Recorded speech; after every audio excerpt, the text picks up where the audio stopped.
torsion of the uterus बच्चा तो नहीं कोई बल पड़ जाना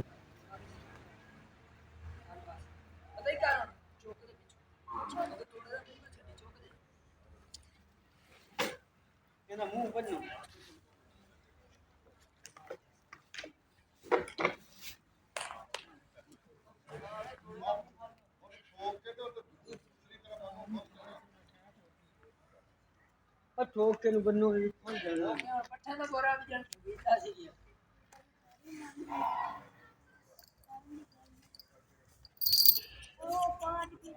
बोरी कोई तगड़ी नहीं हैगी ਤੁਹਾਡੇ ਕੋਲ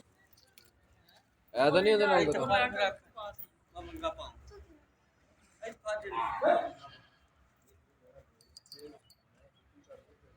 अगला पिछला दोवें वंगा पाउं पूरी कर लो